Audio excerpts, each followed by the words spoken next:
Bonsoir et bienvenue à notre rendez-vous sacré de chaque mardi et de jeudi à 18h30. Mais comprenez, il y a Coupe du Monde, il y a un peu un changement de nos programmes. Mais après la mondiale, nous allons remédier à notre programme respectif. Mesdames et messieurs, nous avons sur ce plateau deux jeunes leaders, deux communicateurs responsables de département de leur parti politique. Il s'agit de Gaël Matadi, il est le secrétaire national en charge de formation et idéologie du parti MDVC. Il est aussi communicateur. Gaël, bonsoir. Oui, bonsoir madame, bonsoir à tout le peuple congolais qui nous suivent en ce net moment, à mon nom personnel, mais également au nom du président national du MDVC. Et je ne manquerai pas aussi à dire bonsoir à mon co-débatteur. Et voilà, nous avons aussi Dodi Mombindo, il est communicateur et vice-président de la lutte de Gênes de la dynamique pour le bien-être des Congolais, 2BC en sigle. Bonsoir Dodi. Bonsoir madame la journaliste et surtout merci pour l'invitation. Et je tiens à présenter mes sincères condoléances à toutes les personnes qui ont eu à perdre des êtres chers lors des incidents qui se sont produits aujourd'hui matin. D'ailleurs, nous en parlerons pendant cette émission. Une tragédie, un drame tout au long de cette nuit de mardi. Il s'agit d'une pluie diluvienne qui a causé des pertes en vies humaines et des dégâts énormes matériels. Les questions se posent. Quelle est la politique publique sur l'environnement ou des infrastructures pour le gouvernement central? Et puis le second sujet, c'est par rapport au discours du chef de l'État. Nous allons décrypter ensemble avec mes invités. Mesdames et messieurs, encore une fois, bonsoir. Dodi, la pluie diluvienne a causé de dégâts matériels, de pertes en vie humaine. Quels sont vos sentiments? Étant africain, congolais, quinois, la DBC et ma propre personne compatit avec les familles qui ont eu à perdre, bien évidemment, des êtres qui sont très chers, qui sont congolais aussi. Et c'est quelque chose qui nous touche et nous sommes très touchés, nous sommes peinés de constater qu'ils ont eu à perdre leur vie à cause de cette pluie et surtout pour des questions qui sont liées à l'administration. Parce que si et seulement si les choses étaient bien faites, en tout cas, nous pensons fortement qu'il n'y aurait pas eu à avoir ce genre de méandres. Donc voilà, mais aussi, madame la journaliste, j'aimerais soulever un point très important. Lequel? Vous savez, aujourd'hui, tout le monde se dira qu'il y a eu drame, bien évidemment, et ce qui est vrai. Mais je pourrais vous dire ici ensemble tout simplement que la charge est partagée. Pourquoi est-ce que je dis ça? C'est déjà une fuite en avance. Non, ce n'est pas une fuite en avance, c'est une vérité certaine, c'est une réalité, madame. Alors, pourquoi est-ce que je dirais que la charge est partagée? Vous allez constater, ensemble avec moi, qu'il y a des exercices relativement à Kinbopeto et tant d'autres opérations pour l'assainissement de la ville-province de Kinshasa. Mais posez-vous la question de savoir d'où proviennent des bouteilles plastiques dans des caniveaux. Ce sont les autorités publiques qui font ces actions de jeter de bouteilles, soit de saleté dans des caniveaux. Au fur et à mesure que les caniveaux n'ont pas d'espace pour faire balancer de l'eau, et vous allez constater qu'il y aura bien évidemment de l'eau qui quitteront le caniveau pour embrasser les macadams et voire même entrer dans divers domiciles. Et c'est un comportement que nous fustigeons, que nous demandons aussi au peuple congolais en général et quinois en particulier, de prôner pour l'excellence et surtout que la notion de la salubrité, de la propreté puisse être mise en exergue. Aussi, il revient aussi au gouvernement tant provincial que central de prendre en charge aussi, savoir comment décompter ces diverses situations par des évangélisations, par des campagnes de bonne manière aussi, à pallier aux divers problèmes, notamment de curer bien évidemment les caniveaux. Dodi, je vous relance dans vos temps d'antenne. Il y a eu mort d'hommes, il y a eu de pertes énormes de dégâts matériels. Dodi, lorsque vous dites que la charge est partagée, oui. Mais n'est-ce pas que c'est le gouvernement, que l'État est suprême? N'est-ce pas que le gouvernement congolais devait avoir une politique publique quant à ce? Je me pose la question, quel est le rôle du ministère de l'urbanisme? Voilà, madame la journaliste, tel que je l'avais dit. Je profite pour vous Oui. présenter que vous êtes un parti au pouvoir, Oui, allié exactement. à l'Union sacrée. Exactement. Allez-y. Voilà, la DBC, en tout cas, c'est un parti socialiste et surtout centriste à un moment donné. Pourquoi? Parce que nous condamnons quand il faut condamner, nous encourageons, nous faisons des apologies quand il faut les faire. Mais en ce qui concerne tout ce qui vient de s'y passer, en tout cas, madame la journaliste, je dirais tout simplement que c'est aussi quelque chose que nous ne pouvons pas saluer. Là, c'est vrai, et c'est pourquoi vous allez constater que lors de mon allocution première, j'ai dit que le gouvernement a une part des responsabilités, une grande d'ailleurs, parce que le gouvernement est censé accompagner la population pour éviter, parce que le gouvernement est là aussi pour des raisons préventives. Le gouvernement est là pour essayer de pallier aux divers problèmes qui se posent à la société, notamment aussi à l'évangélisation. Je pense que l'évangélisation au sujet de la salubrité, de la propriété n'est pas assez faite. Et voilà que il y a des méandres qui se posent autour de la population et il y a des pertes en vies humaines. Ce sont des actions qui ne nous enchantent pas. Alors voilà pourquoi nous sommes en train de faire un appel vibrant. La DBC fait un appel vibrant au gouverneur de la ville ainsi qu'au gouvernement central de prendre en compte tout ce qui est en train de se faire parce que cela va de leur responsabilité. N'est-ce pas que l'État est défaillant? Mais madame la journaliste, être du côté du pouvoir ne veut pas dire tout simplement que nous sommes censés encourager. En ce moment, les résultats sont là. Et le gouvernement est en train de faillir en ce sens parce qu'il y a perte en vies humaines. Alors, en ce sens, on ne peut pas se taper les torses en disant que nous sommes de l'union sacrée, nous encourageons les morts négatifs.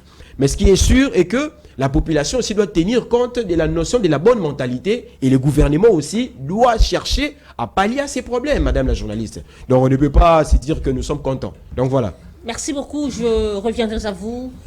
Gaël Matadi, vous avez suivi votre co-débatteur. N'est-ce pas qu'il a raison en disant que oui, la responsabilité est à partager. L'État a sa part, la population aussi a la tienne. Oui, madame, écoutez, À la sienne plutôt. avant de répondre avec une forte conviction à votre question, permettez-moi en tout cas de profiter de ce canal pour présenter au nom justement du président national du mouvement d'élite pour la démocratie et le vrai changement, le camarade professeur Justin Moudekereza, mais également au mien propre les condoléances les plus attristées à toutes ces familles qui ont perdu leurs êtres chers.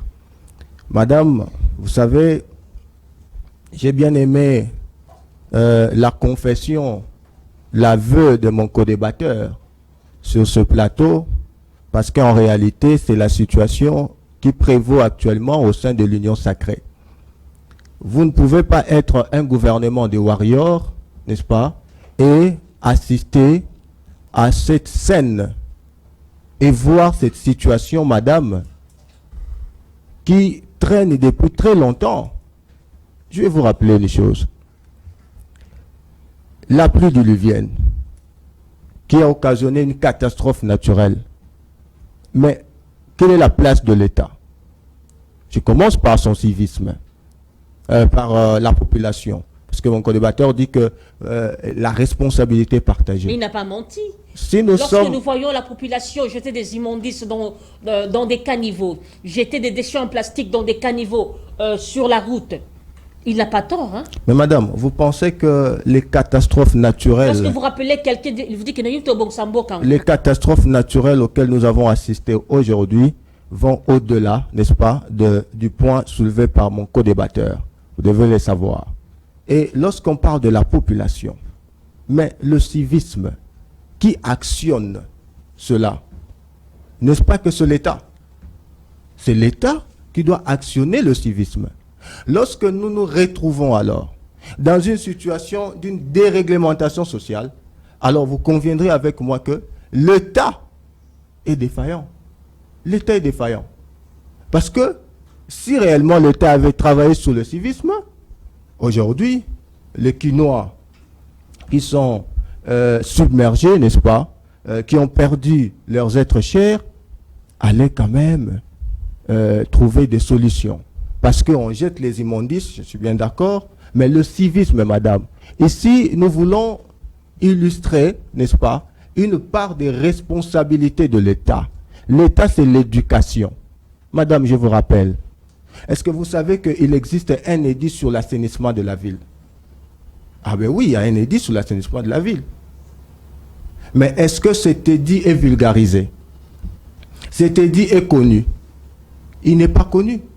Et vous allez dire, c'est la population. La population qui est meurtrie. La population qui est blessée. Madame, il existe un édit, s'il vous plaît. J'insiste là-dessus. Sur l'assainissement. On ne suit rien. Il existe un ministère, tout un service public créé pour suivre cela. Tant au niveau provincial qu'au niveau national, du pouvoir central. Rien n'est fait, madame. Et pour mémoire aussi, lorsque les pluies ont démarré, dans la ville de Kinshasa, le MDVC comme parti correcteur avait tiré... Ce n'est pas une prétention, ça. Un parti correcteur. Non, mais madame, vous êtes témoin de nos œuvres, de nos actions sur terrain. Kinactu n'est pas invité dans vos œuvres. Ah ben oui, mais écoutez, nos œuvres sont éloquentes.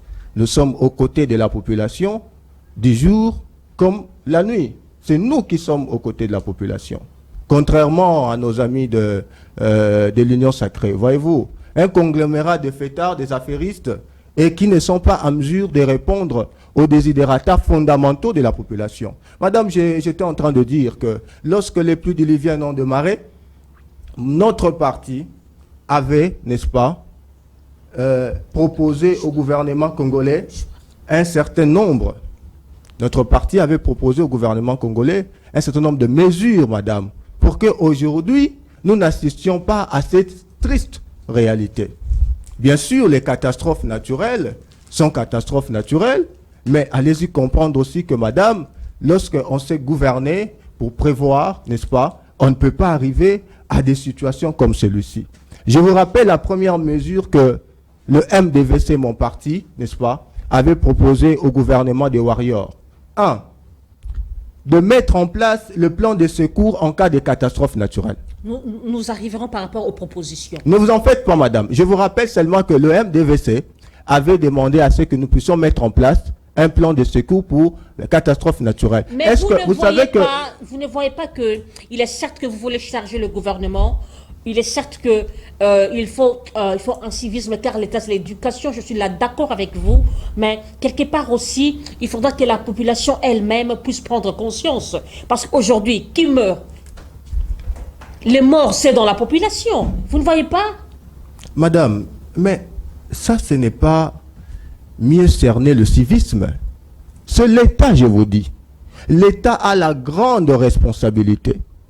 C'est vrai que nous ne pouvons pas vivre dans une société de saints, voyez-vous. Vous ne pouvez pas vivre dans une société où tout le monde est correct. Mais lorsque nous avons la majorité des Quinois, n'est-ce pas, qui se fourvoient à des pratiques anti-assainissement, eh bien, l'État a la grande responsabilité. L'État n'a pas su mettre en pratique le civisme. Le civisme est dans le domaine de l'assainissement. Encore que si je vais plus loin, même dans le domaine, dans le domaine fiscal, vous savez ce qui se passe là-bas. Mais restons dans le thème. C'est que le civisme, madame, l'éducation de la population, quand ces choses ne sont pas mises en vedette par l'État, mais nous assistons à cette situation. Il faut réveiller la conscience de la population quinoise. Il faut sanctionner, madame. Il faut veiller à tout ça. Et je vous ai dit qu'il existe des lois. Je ne sais pas si mon co-débatteur est au courant de ça. Mais je lui dis qu'il existe des lois, madame, où l'on vous dit, pour que cette ville ici soit à l'abri, n'est-ce pas, des situations telles que nous avions vécues, ce jour, madame, vous devriez faire ceci, vous devez faire cela. Mais rien n'est fait. Et nous déplorons, n'est-ce pas, cette gouvernance qui consiste à produire des lois, mais sans pour autant en assurer l'application. Mais également à ne pas tenir compte du civisme. Je vous assure, madame, si le Congolais ici est rééduqué, n'est-ce pas, vous allez voir que nous serons à l'abri de plusieurs situations urgentes qui peuvent nous mettre à rude épreuve. Merci beaucoup.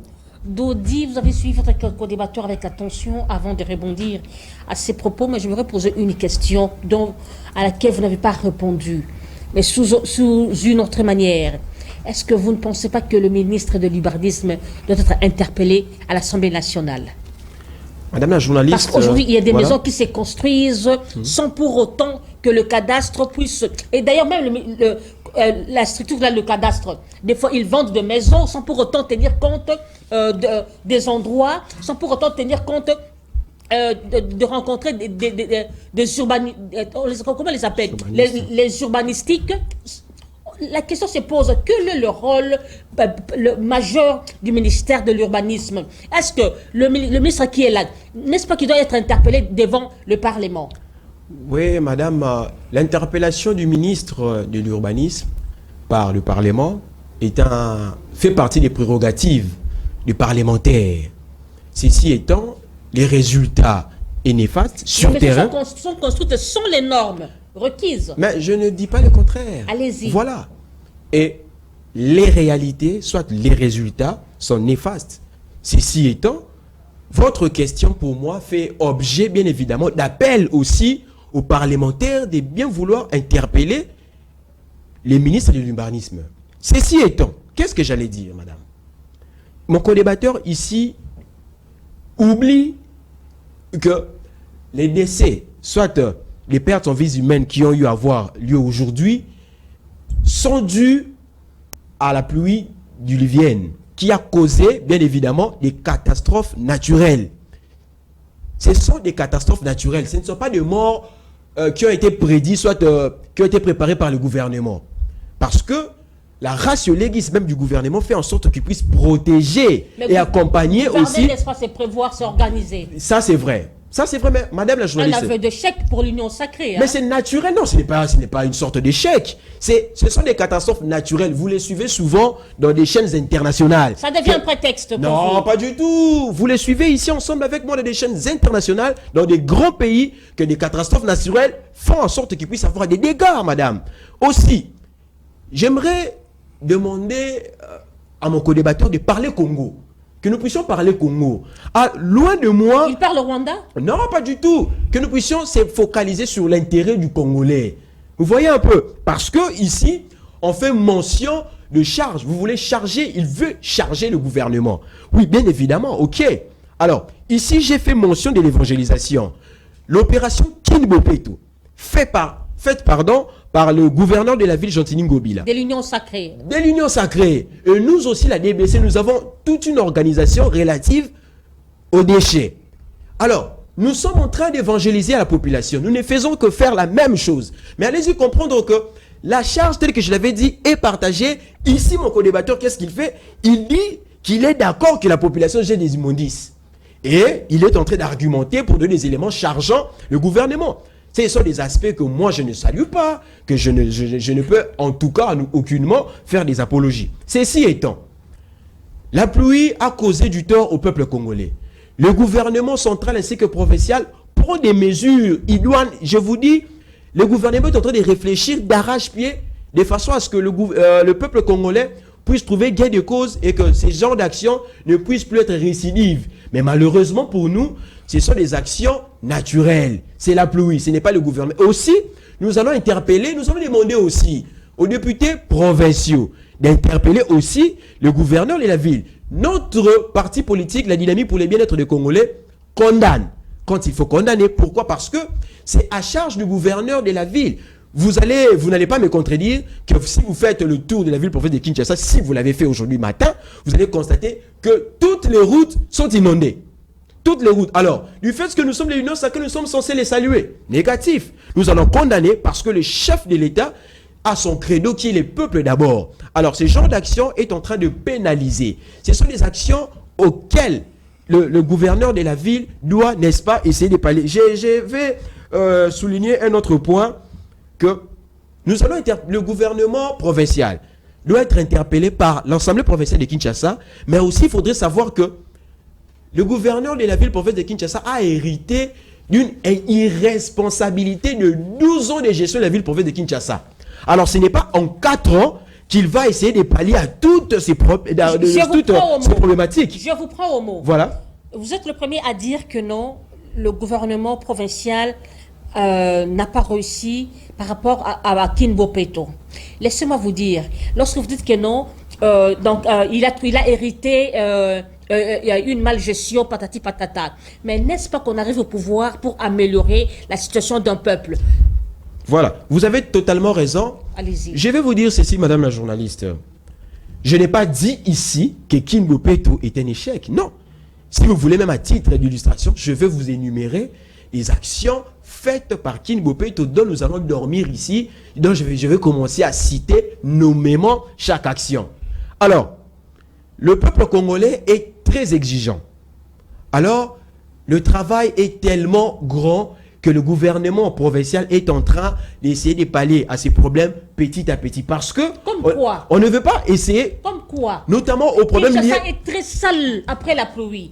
Même s'il ne pleut pas, allez voir les caniveaux ne sont pas curés. Allez voir les marchés sont très sales. Zando Kolobate, qu'est-ce que Ngobile est en train de faire dans cette ville? En réalité, je pense que... En tant que gouverneur, qu'est-ce qu'il fait? Je pense que madame la journaliste, vous faites de votre mieux pour ne pas me comprendre. Qu'est-ce que je suis en train de dire? Ce n'est pas moi de vous comprendre, c'est le public. Non, monsieur. parce que les questions posées, les réponses émanant de moi, en tout cas, prouvent clairement les efforts du gouvernement provincial, quand bien même qu'il y a des difficultés sur table. Si vous me posez la question de savoir qu'est-ce que le gouverneur de la ville a pu faire exactement, madame la journaliste, allez-y voir la route Elengue, ça. Il y a eu combien d'années de gestion dans la ville province de Kinshasa, dont cette route n'a jamais été asphaltée. C'est devenu un emblème pour vous. Oh, mais non, mais il faudrait saluer, madame la journaliste.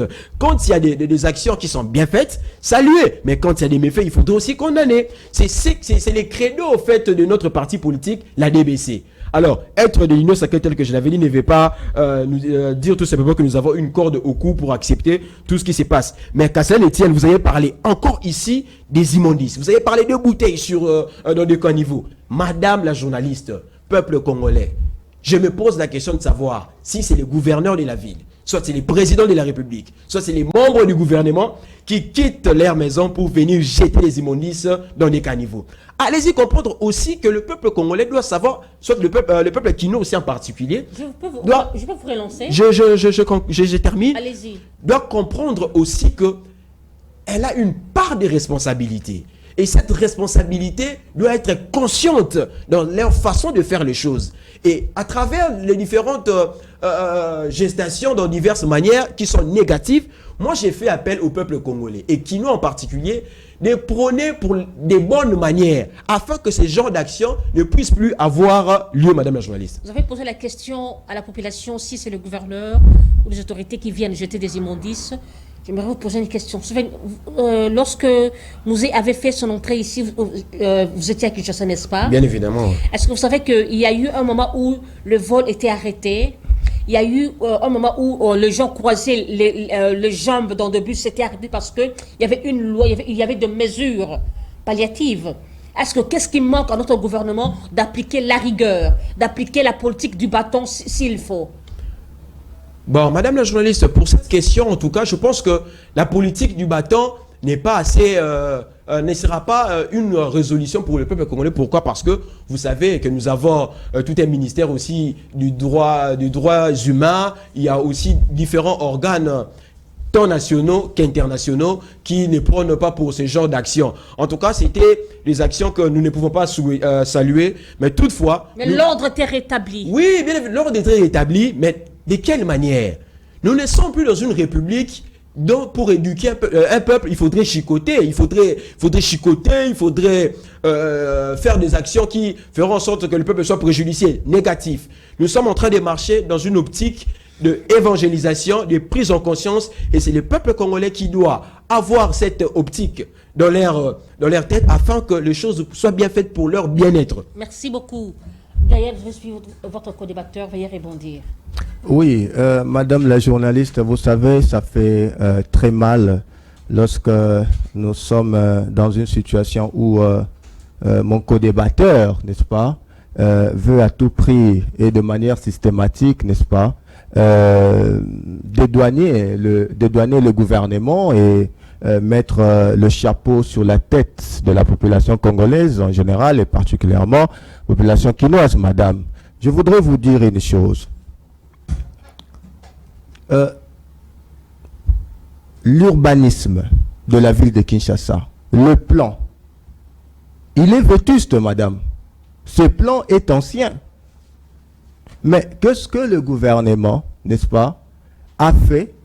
Je veux dire, qu'est-ce que nos amis de 38 ans, n'est-ce pas, dans une lutte sans préparation à l'opposition, ont fait lorsqu'ils ont accédé au pouvoir, n'est-ce pas, avec leurs alliés aujourd'hui?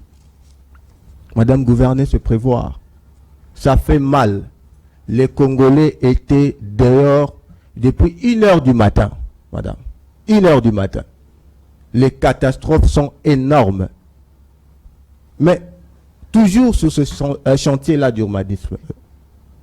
Mais laissez-moi vous dire, madame, les autorisations de bâtir, on les donne comment? Est-ce qu'on fait les études sur l'impact environnemental? J'insiste, études sur l'impact environnemental, madame. Mais aujourd'hui, les autorisations de bâtir, c'est comme de petits pains, madame, que je peux acheter au coin de mon avenue, à 7 heures déjà. Ce n'est pas sérieux du tout. Attendez, s'il vous plaît. Mais lorsque la personne en question, un monsieur, une dame, vient aussi acheter une portion de terre, est-ce que quelque part aussi, vous ne voyez pas que non, là où je viens acheter est inhabitable? Non, madame, écoutez. Et lorsqu'il y aura des dégâts, c'est le gouvernement. Non, tout à fait. Vous savez, il faut avoir ce qu'on appelle l'âme de l'État, n'est-ce pas? Et ne pas faire preuve d'état d'âme. Ça, c'est important. Vous dites ici que lorsque la population va demander à lopin de terre, tout ça, et c'est pas... Mais madame, c'est toujours l'État. Le sol et le sous-sol appartient à qui? Madame, qui nous vend des terres? C'est l'État qui nous vend des terres. Je vous ai dit que parmi les conditions, je ne sais pas si mon co-débatteur lit quand même les textes de loi de la République, parce que cette République ici est dirigée par des textes, ou est régie par des textes, madame. Je vous dis ici que si vous lisez le décret, n'est-ce pas, qui parle de toutes ces questions relatives aux autorisations de bâtir, madame, il y a ce qu'on appelle l'étude sur l'impact environnemental. C'est l'État. C'est l'État qui devra nous dire, ici, il ne faut pas acheter. Là, il ne faut pas construire tel type de maison, tel type d'immeuble, madame. Tout ça, c'est l'État. L'État, c'est le grand planificateur de la société. L'État, c'est lui qui corrige le comportement au sein de la société. Nous devons être d'accord. Et l'État est une personne morale, madame, qui se matérialise au travers de ses gestionnaires. Les gestionnaires actuels, c'est le pouvoir en place. Ça fait mal, madame. Vous n'avez pas ce plan-là d'urbanisme. Vous n'avez pas un plan de secours en cas de catastrophe. Ça aussi, je l'ai dit tantôt, madame. Un plan de secours en cas de catastrophe. Les Congolais qui étaient qui ont passé la nuit à la belle étoile. Les Congolais qui s'est cherché à se sauver. Est-ce que vous avez vu le concours de l'État? Madame, sous d'autres cieux, l'État fonctionne 24 heures sur 24. Ici, l'État ne fonctionne pas 24 heures sur 24. Encore que, lorsqu'il a plu, madame, l'État est allé dormir. Il a laissé la population en parents pauvres. Ça fait mal, madame. Et donc, il y a des responsabilités taillées sur mesure, n'est-ce pas, que l'on doit endosser sur le dos de l'État. Et ça, c'est important, madame. Alors, est-ce que ici nous faisons l'apologie de ce comportement que, personnellement, je n'apprécie pas, n'est-ce pas, de jeter les immondices, tout ça, dans les artères publiques? Je dis non, et je dis à mon co-débatteur que peut-être qu'il était distrait, n'est-ce pas? Son oreille n'était pas ici, peut-être ailleurs, lorsque j'étais en train d'embrayer sur la question. Monsieur le co-débatteur, compatriote, je suis d'accord sur le fait que ce comportement, cette pratique, n'est-ce pas, qui consiste à déverser les immondices dans les caniveaux et autres, madame, c'est un comportement à condamner. Mais encore que l'État, grand planificateur de la société, devra, n'est-ce pas, travailler dessus. Je vais vous rappeler, je vais vous rafraîchir la mémoire, parce que nous suivons des questions de l'État à la loupe. Et nous le faisons parce que nous savons bien que nous allons diriger demain, madame. Est-ce que vous savez qu'au niveau de la présidence, vous avez une cellule n'est-ce pas, de changement de mentalité. Parce que vous savez que c'est un service public, monsieur. C'est une structure créée par le pouvoir en place. Changement de mentalité. Mais quel impact de ce service, madame? Quel impact de ce service? C'est zéro impact. Et quand nous disons c'est zéro impact, nous voulons défendre un parti politique. Non. Encore que mon parti est porteur de la social-démocratie comme idéologie. Et nous la défendons au jour le jour, madame. Une cellule de changement de mentalité. Alors, quelles sont les pistes et les solutions? Ne vous en faites pas, je vais y arriver. Allez-y. Une cellule de changement de mentalité. Cette cellule est poussive, elle ne fonctionne pas. Au-delà de ça, madame, dites-moi, dans le projet Kinbo Peto, vanté précédemment par mon co-débatteur, son impact. On est resté sur l'avenue Tombalbaye. On est resté sur le boulevard, madame. On est resté là-bas. Reconnaissez quand même des bonnes heures. Non, mais écoutez, madame. Ne soyez pas trop pessimiste. Vous allez me dire. Trop dubitatif. Vous savez, lorsque les Congolais, n'est-ce pas, rencontrent la mort de la manière la plus vache, de la manière la plus menaçante, je vous dis, il faut de la rigueur lorsque nous communiquons, lorsque nous adressons à l'État. Je vous dis, l'État est une personne. L'État est une personne. Et nous devons sévèrement le stigmatiser dans cette affaire. Madame, écoutez, combien de stations, n'est-ce pas, d'assainissement que l'État a mis en place?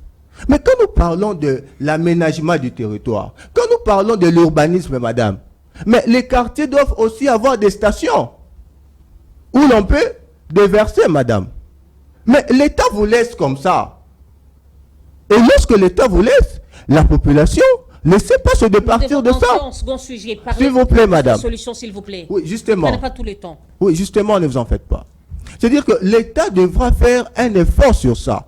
Et je vous rappelle encore, aujourd'hui, je viens rappeler à ce pouvoir qu'il existait en son temps, n'est-ce pas, un partenariat qu'on appelait projet Paro. C'est comme ça que vous voyez des stations dans certaines communes, ainsi de suite. Madame, il faut de l'organisation.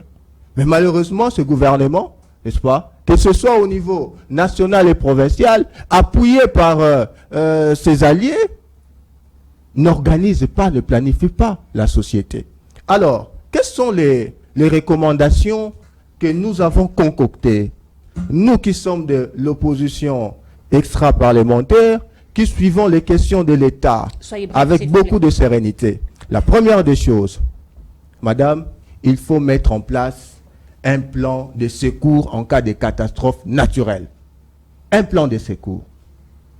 Savoir évacuer la population qui est en danger, qui ne peut pas assister lorsque les risques comme ça arrivent.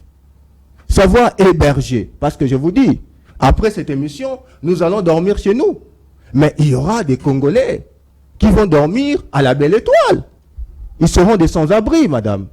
Et donc, il faut un plan de secours. L'État doit fonctionner 24 heures sur 24. La deuxième des choses, madame, il faudra que l'État puisse identifier les zones à risque. Il faut identifier les zones à risque. Merci. Permettez-moi d'éclairer quand même le gouvernement qui est en place. C'est mon temps d'antenne. Je rappelle que mon co-débatteur en avait un peu plus. Je voudrais vraiment éclairer la lanterne du gouvernement qui est en train de me suivre en ce moment, n'est-ce pas? Parce que nous sommes là pour ça. La troisième des choses, madame, nous avons plaidé pour que nous ayons ce qu'on appelle les collecteurs, n'est-ce pas, d'eau. Il faut une politique sur les collecteurs d'eau. Vous n'en avez pas. Tous les caniveaux que vous avez, pour la plupart, ce sont anciens. Mais le nouveau collecteur, tenant compte de la situation, il n'y en avait pas, madame. Je vais aller rapidement. Le partenariat public-privé. Si l'État ne sait pas prendre en charge le curage des caniveaux, si l'État ne sait pas prendre en charge les questions d'assainissement à ce niveau-là, nous demandons cela. Mais aussi, madame, laissez-moi chuter, l'État devra, voyez-vous, l'État devra aussi tenir compte de ce qu'on appelle les dépenses d'investissement. Merci beaucoup. L'État doit investir sur l'urbanisme. L'État doit investir, madame, pour que le Congolais se Gaël, retrouve merci. à l'abri face à Merci. ces situations. Parce que Merci l'impact sur la productivité horaire Merci est beaucoup. largement fait à prendre en charge. Merci, nous entrons au second sujet. En principe, je devais commencer par vous, mais vous avez pris beaucoup de temps. Je commence toujours avec Dodi. Nous entrons au second sujet. Nous allons décrypter un peu le discours du chef de l'État, mais cela n'empêche que vous puissiez donner quelques pistes de solutions pour pallier à cette situation de tragédie par rapport aux pluies diluviennes qui cause beaucoup de dégâts énormes et de pertes en vie humaine. Il y a eu le discours du chef de l'État. Comment vous avez analysé ce discours? Voilà, excusez. Rebondissez d'abord. Voilà, je ne peux continuer mon allocution sans pour autant faire des toilettages très importants. Et d'ailleurs, mon co-débatteur a fait mention de 38 ans de l'opposition et tout. Je ne sais pas à quel moment j'ai fait mention d'être membre de l'UDPS. Je suis de la DBC. Je suis de la dynamique pour le bien-être du Congolais. Notre credo, c'est le bien-être du Congolais. Voilà. Au moins, je salue sa vérité, je salue sa façon de faire les choses, disons qu'il est d'accord avec moi. Pourquoi? Parce qu'il condamne aussi le comportement de la population qui, n'est-ce pas, est en train de jeter des immondices ça et là. Et je ne sais pas si mon co-débatteur vit dans quelle ville. Je signale que nous sommes dans la ville province de Kinshasa, où il y a une forte campagne de sensibilisation émanant du ministère de l'Environnement, chapeauté par Madame Eve Bazaïba, qui, bien évidemment, a eu à mettre sur pied une opération recyclant tous les aspects liés au plastique. Mais je ne sais pas, mon co-débatteur, s'il vit dans quelle planète, dans quelle ville, pour ne pas constater ces efforts du gouvernement. Deuxièmement, il a parlé du cellule de changement des mentalités venant de la présidence de la République. Mais encore une fois de plus, mon co-débatteur vit dans quelle capitale? Il y a des panneaux publicitaires qui sont mis partout. Il y a des éléments de publicité à la télévision. Qui, n'est-ce pas, est en train d'évangéliser la population pour question de changement des mentalités à caractère de salubrité et relativement aussi à la corruption. Et je ne sais pas si mon co-débatteur vit dans quelle planète, soit il est véhiculé, soit il est comme nous autres ici, nous membres de la DBC, sommes proches de la population et nous vivons avec tous les jours et constatons ces faits très avérés. Il vit dans quelle planète? Ça, c'est quelque chose que moi je n'arrive pas à cautionner. Quant à la proposition, j'ai fait ici mention de la campagne, bien évidemment, du ministère de l'Environnement, de Mme Eve Bazaïba, dont elle est la gestionnaire numéro 1. Vous voyez qu'il y a Kinbopeto, il y a Kintoko. Alors, la population, qu'est-ce que la population est censée faire? La population est censée accompagner la question, soit le mouvement de l'État. C'est ça que la population est censée faire. Parce qu'il y a tant d'aspects liés à la publicité, à l'évangélisation de la chose publique de l'État. Et la population est censée nous accompagner. Voilà. Je viens à la seconde, au second sujet, relativement au point de l'adresse du chef de l'État. C'est pour moi une première fois de constater que nous avons un chef de l'État qui sait se tenir, qui sait dire les choses telles qu'elles se présentent. Et aussi... Pour quel aboutissement? Pour des aboutissements probants et surtout positifs. Madame... Avec trop de promesses. Avec trop de promesses. Trop de promesses. Madame... Irréalisable, s'il faut les dire. Irréalisable, bien évidemment. Je vous prends dans le domaine de l'enseignement. Il y a la gratuité de l'école de base. À l'université, il y a eu suppression des syllabus. Vous savez que nous autres sommes à la sortie de l'université. Nous savons combien est-ce que nous avons souffert avec les paiements des syllabus qui avaient une prépondérance à caractère obligatoire, même pour la réussite concernant ce cours. Et il y a eu la connexion Wi-Fi gratuite dans les universités. Nous sommes à l'université de Kinshasa, précisément où est-ce que nous sommes. Et je vous envoie aussi à l'université pédagogique nationale. Je vous envoie dans diverses universités et aussi à réhabilitation des hommes.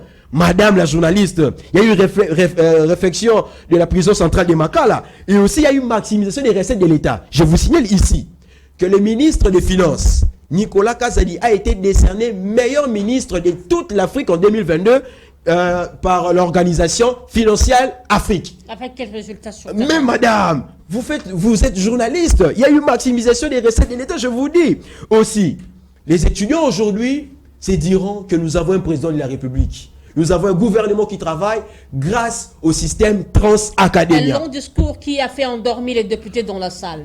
C'est grave ça. C'était tellement ennuyeux. Hein? Non, là je parle du président de la République et son adresse. Je ne parle pas du comportement que moi non plus ne salue. Je ne salue pas ces comportements que vous venez de faire mention de députés nationaux qui ne font que dormir. C'est pourquoi le président de la République, le garant de la nation, avait eu à avoir échange avec le jeune.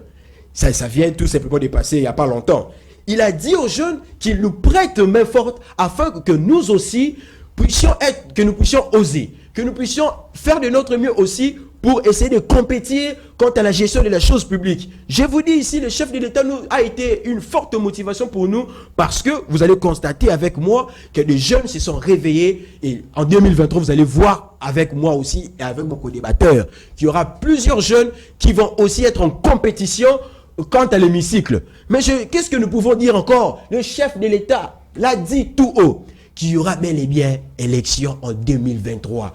Que voulez-vous de plus? Les chefs de l'État prônent pour le respect des textes que nous appelons État des droits. Oui, déjà, il y a un communiqué, il y a eu échange entre la CENI avec les tierces, qui dit déjà à partir du 24 décembre au 23 janvier qu'il y aura enrôlement. Mais que voulez-vous? Le chef de l'État est une personne qui respecte les textes et il a tapé sur table pour dire aux membres du gouvernement de faire de leur mieux afin de matérialiser sa vision. Si on vous disait de juger le bilan du chef de l'État, de dresser son bilan, ça serait comment? Négatif, positif ou inexistant? En tout cas, madame la journaliste, j'aimerais être sincère. Mon parti politique, la DBC et moi, sommes toujours à côté de la population. Et pour raison de bilan du chef de l'État, nous dirons que le bilan du chef de l'État est positif, mais qu'à cela ne tienne, il y a encore du travail à faire. Positif en quoi? Pour des réalisations que je viens de citer ici. Et aussi, madame la journaliste, s'il faudrait que je vous fasse une... Le panier de la ménagère est amélioré. Madame la journaliste, allez-y. Le plan de l'énergie, est-ce que nous avons de l'eau? Il y a l'électricité? Mais bien évidemment, madame la journaliste. Attendez. Il y a l'électricité. Je vous signale. Mais vous êtes journaliste, mon co-débatteur est là. Vous êtes en train de suivre ici les travaux très acharnés du ministère de la fonction publique. Mais madame, qui ne sait pas qu'il y a eu ajustement des salaires des agents de l'État? Madame la journaliste. Veuillez chuter. Mais justement, voilà, au moment où nous sommes en train de mettre sur table les actions du chef de l'État, vous me demandez de chuter. Et au moment où notre frère de l'opposition est en train de fustiger, de remettre en cause nos efforts, là vous lui donnez des temps. Non, ne m'accusez pas. Ah oui. Je suis juste dans le débat. Non. Mais je mène un débat juste, équitable, s'il vous plaît. Ne m'accusez pas à tort devant le public. Mais je chute. Allez-y. Permettez-moi bon, je pense que je vais atterrir et non chuter parce que la chute, je ne sais pas comment est-ce que la position sera. Voilà. J'aimerais dire à mon co-débatteur que l'opposition dont il a fait allégeance est très compliqué. Je comprends, c'est normal, c'est l'opposition. Mais ce qui est sûr est que depuis que la République démocratique du Congo est une république, c'est pour la toute première fois que nous puissions constater une opposition très faible. Merci beaucoup. Vous avez suivi votre co-débatteur. Comment vous pouvez analyser le discours du chef de l'État, son adresse à la nation, au palais du peuple, devant le Congrès? Oui, madame, vous savez, ce discours, comment vous l'avez appelé? Discours sur l'état de la nation. Sur l'état de la nation. Discours sur l'état malheureux de la nation. Je crois que, oui. Discours sur l'état malheureux de la nation. Le président de la République s'est adressé à la médiocre assemblée de ses élus qu'il a obtenu par des raccordements frauduleux, parce que vous le savez bien que cette majorité-là appartient à X individus, et puis après, par une corruption à outrance, que le président de la République semble lutter Et c'est avec cette corruption-là que lui-même s'est acheté une majorité. Donc, un discours sur l'état malheureux, n'est-ce pas, de la nation, l'état défectueux de la nation, et en face d'un congrès composé des médiocres. Voilà la première des choses que nous devons fixer. Alors, le discours du président de la République était axé sur plusieurs points. Le président parlait de l'amélioration qualitative des conditions de vie des populations. Madame, nous parlons de l'amélioration qualitative des vies des populations congolaises. Et je suis heureux que cette adresse malheureuse du président de la République ait rencontré la situation. Les Congolais n'ont pas une bonne vie. La qualité médiocre de vie des Congolais laisse à désirer, madame. Ça fait mal. Il y a quand même d'efforts. Reconnaissez quand même. Non, écoutez. Lorsqu'on vient... Le chef de l'État a la volonté Lorsqu'on vient... Madame, est-ce que... d'organiser, d'arranger les choses. Lorsqu'on vient gérer la République, on se prépare. Il y a bien sûr des obstacles, n'est-ce pas? Mais lorsque vous avez été préparé, vous saurez, n'est-ce pas, contourner ces obstacles-là.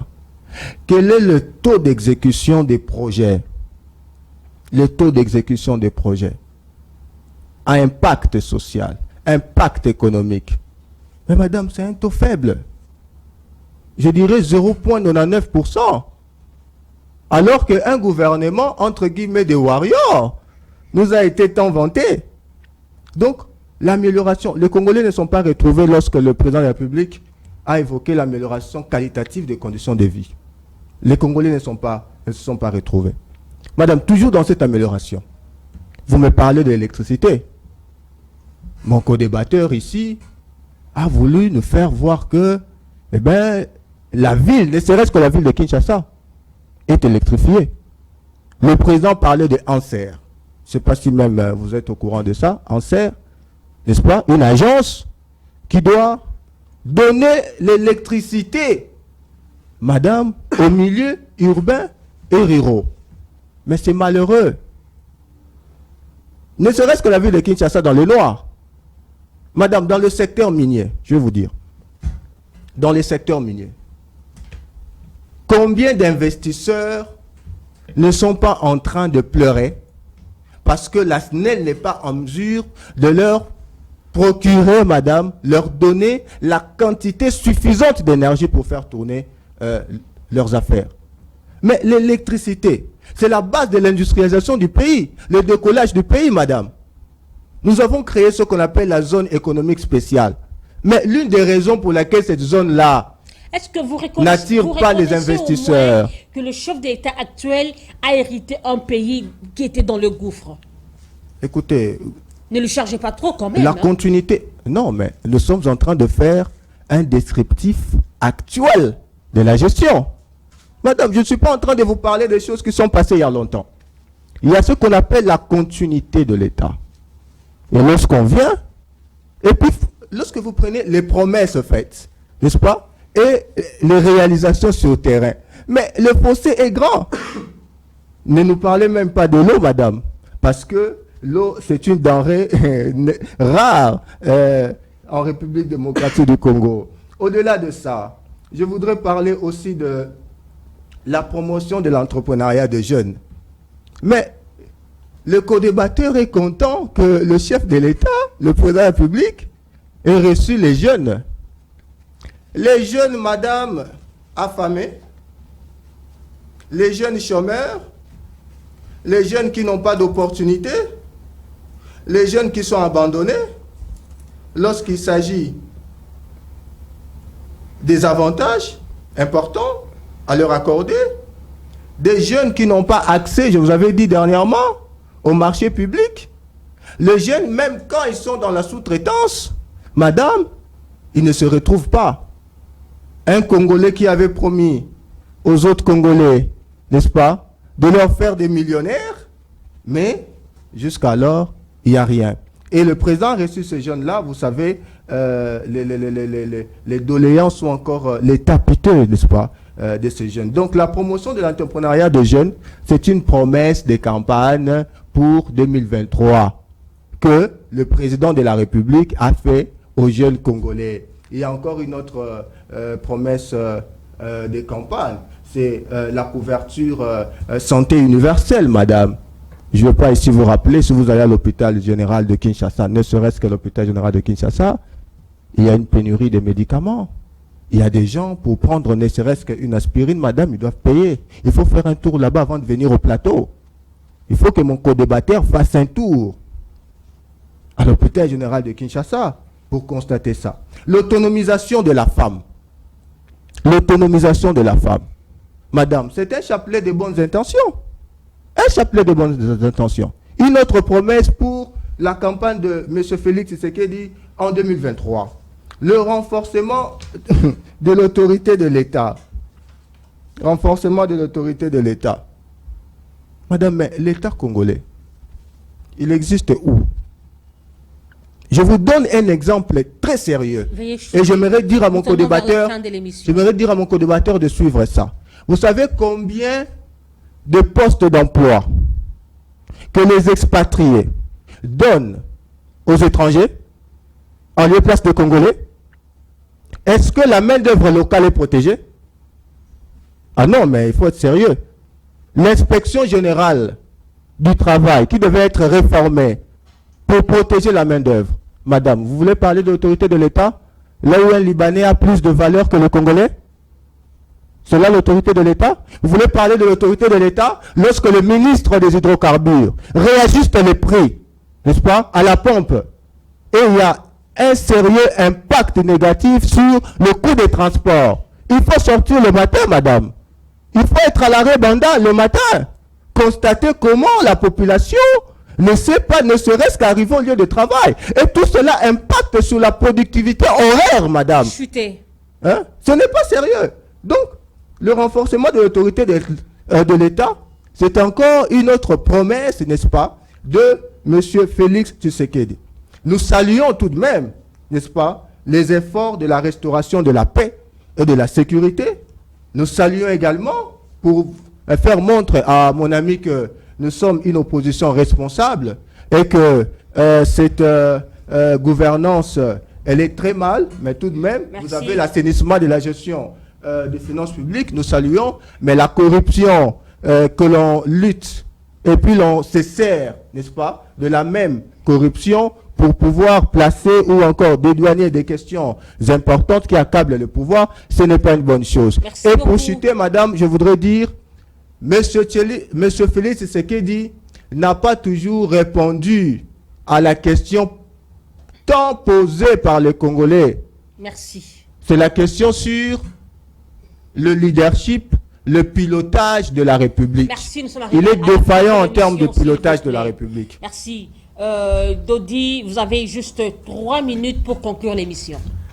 Et voilà, merci madame la journaliste. Je pense que mon co-débatteur a eu à transpirer fortement. Pourquoi? Parce que il ne sait pas en réalité où est-ce que le chef de l'État est en train de faillir. Il ne sait pas. Et au fait, l'opposition que nous avons aujourd'hui en République démocratique du Congo, c'est une opposition qui est en train, bien évidemment, de créer des événements afin de pointer du doigt le chef de l'État. Madame, ici, il a parlé de la corruption. Laissez-moi vous dire qu'il y a existence d'une inspection générale des finances, IGF, qui dit lui-même, l'inspecteur général, ton pied, mon pied. C'est pour la toute première fois. L'IGF qui se permet d'aller faire des dons, est-ce que c'est son travail d'abord? Ce n'est pas d'abord le sujet. Allez-y. Voilà, madame, je ne veux pas m'inscrire dans ces débats. Aux écoles, je ne sais pas.